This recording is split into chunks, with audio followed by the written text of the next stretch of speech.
The Marvel Cinematic Universe has gifted superhero fans with some of the best comic-based films ever during its 12-year tenure. The Marvel train has not slowed Thor's occasional error.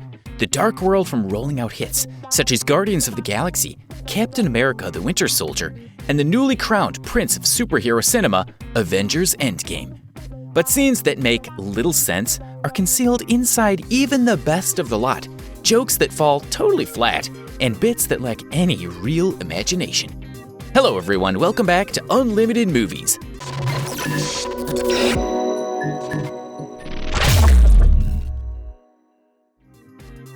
Today we are going to show you the top 10 worst moments in Marvel movies. Before we get started, make sure to leave a like on the video and subscribe if you haven't already. Also, press the bell icon to stay updated with our new videos. So let's jump onto the list. Number 10. Quill loses his calm. Avengers Infinity War. Where's Gamora? The Avengers on planet Titan struggle to pry the Infinity Gauntlet from the Maniac's hand after eventually subduing Thanos. Cocky but not thinking clearly, Star-Lord decides to use this opportunity to interrogate Thanos about Gamora's whereabouts. Then follows a series of extremely poor choices. Nebula interprets to Quill that Thanos probably murdered Gamora to acquire the Soul Stone, as opposed to reading the room. Iron Man is begging that Quill should stay calm. He doesn't beat Thanos around the head, coming completely unhinged, until he awakens from his coma and regains the upper hand. Star-Lord was turned on by fans, claiming this scene as the one that contributed directly to the Infinity War Avengers' demise. Tell me you didn't do it! We're able to see why. Number 9. The decimation of Xandar, Avengers Infinity War. Thor tells the Guardians during his first meeting with the ragtag crew, without even a flashback or inserts, that planet Xandar was destroyed. Thanos already has the Power Stone because he stole it last week when he decimated Xandar. This is a moment that could have used a little more gravitas, much like the death of the Warriors 3, as the final cut hardly even recognizes the weight of that detail. This would have been okay if it were just some random planet where the stone was hidden, but it feels strange to see the Guardians barely reacting to the news that the planet they rescued together was still ending up a huge pile of cinders. Number 8. The introduction of Professor Hulk, Avengers Endgame. It's no secret that the best performance from the MCU is Endgame. I put the brains and the brawn together, and now look at me. But it's a butt-numbing experience at just over 3 hours, and nothing more stands out as cutting room floor content than Professor Hulk's prolonged introduction. This scene suffers from an influx of poor humor outside of completing Bruce Banner's character arc off-screen. No one really wants a picture with Ant-Man joke going on too long. The talk is nothing but publicity, and did anyone really want to see the Hulk dabbing? This one stands out as needless, plotting, and humorless in a film filled to the brim with amazing scenes. Number 7. Loki's death, Thor: The Dark World. Loki then is generally known as the MCU's best villain. The god of mischief is a friendly presence. His conniving schemes are always more than just plain conquest of the world. His relationships with Thor and Odin give him an air of sympathy, all of which is fueled by Hiddleston's enthusiastic performances. Marvel would be crazy to get rid of him if they really wanted to, but that didn't stop them from faking out with several supposed deaths. At the end of the first Thor, Loki's seeming death was left more uncertain, and he was revived anyway by the end of the post-credit sequence, leading to his return as the Avengers' main villain. The surprise then was how easily he came back, before the first round of credits had even rolled. There's no surprise when Loki shows up at the end, having taken Odin's spot. The question on everyone's mind instead is, how did he do it? What did Odin do with him? Now that he has the throne, what are his ambitions for Asgard? What has he done since the end of the Dark World? Some of these questions might have been answered in Ragnarok, but even so, this is still a poorly handled and obvious twist. Number 6. The fight in the Vibranium mine, Black Panther. Black Panther is filled to the brim with beautiful, well-choreographed fight scenes, from T'Challa and Killmonger's fight for the throne to the kinetic casino fight, which makes it all the more surprising that the filmmakers wanted to chuck out all that made those battles special in favor of a smorgasbord of poorly rendered CGI mark for the climax.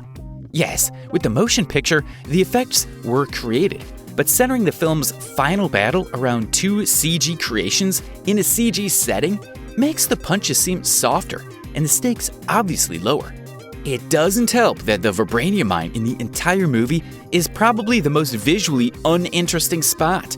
On the bright side, one of the most profound moments in any MCU film is Killmonger's final dialogue with T'Challa. It's so bad that such a lackluster action sequence had to come after it. Number 5. Crash landing on Planet Ego, Guardians of the Galaxy Volume 2. What makes an action scene fun is the stakes. The idea that during a battle, a character, especially a fan favorite, might be killed is what gives weight to that scene. While seeing characters survive impossible circumstances with relative ease can dampen the stakes heavily. Take the crash landing sequence in Guardians of the Galaxy Volume 2 on Planet Ego. Yeah, it's fun, but it's hard to believe that after we see him being tossed around like a rag doll on the end of a rope attached to a crashing spaceship, Drax might even be in danger from another character. He would simply be dead from the whiplash, not to mention colliding with around 1,000 trees and skidding through hundreds of yards of forest floor if he were a human being. The scene impairs later action scenes, so we now know that Drax can be thrown into a wood chipper and come out unscathed. Number 4. Fortnite Avengers Endgame. Endgame's shout-out to the Epic Games Fortnite in Thor's reintroduction was probably the most jarring product placement gag in recent memory. As Fortnite created limited-time crossover events where players could play as either Thanos, the Chitauri, or the Avengers, it's understandable. But just imagine how strange it will be in 10 years to describe this and Hulk's dabbing to your children. Number 3. Steve and Sharon's kiss, Captain America Civil War. Do you remember Sharon Carter? The ass-kicking niece of the founder of S.H.I.E.L.D., Peggy Carter? Although she was integral to Steve Rogers' story in the comics, Sharon's involvement in the MCU is, to say the least, subdued. A brief kiss with Captain Rogers before the Civil War airport battle ends the arc of the S.H.I.E.L.D. The agent points out that while Marvel may have had big plans for her character, once the filmmakers began preparing Infinity War and Endgame, they were quickly abandoned. A character who should have been the primary interest of Steve's love became nothing more than a footnote. Looking back, the kiss of Steve and Sharon only reads like an uncomfortable peck between Captain America and his true love's niece in the mouth. Number 2. The Death of the Warriors, Thor Ragnarok. By an extremely broad margin, Ragnarok is the best of the Thor films. But if there was one scene that just seemed absolutely wrong, it was the arrival of Hela at Asgard and the swift execution of the three warriors. Sure, they were not exactly scene stealers, but it's disheartening, to say the least, after 2 films with the warriors helping Thor and coming to his rescue, watching Hela cut them down in a matter of seconds.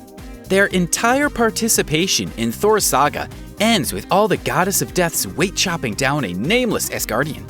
Has Lady Sif survived, at least? Number 1. What the F? Spider-Man Far From Home. Since this scene itself is as amazing as the movie around it, this could be cheating.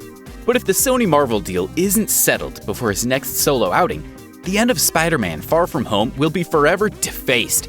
For those unaware, on this side of the pop, Far From Home ends with the best cliffhanger in MCU history. After beating Mysterio, Spider-Man swings through New York only to find the globe-headed antagonist made a falsified video depicting the wall crawler as a villain and exposing his true identity to the public. As the classic Spider-Man is a menace trope eventually finds its way to the MCU, it's a 1-2 punch and introduces J. Jonah Jameson, played by the brilliant J.K. Simmons again in the plot. However, if things remain as combative as they are between the 2 powerhouse studios at present, this ending will most likely be totally forgotten, as in their solo Spider-Man novels, Sony will no longer be able to relate to MCU cases. And with that, it's time to end the video. Do let us know which was the worst in the comments section below.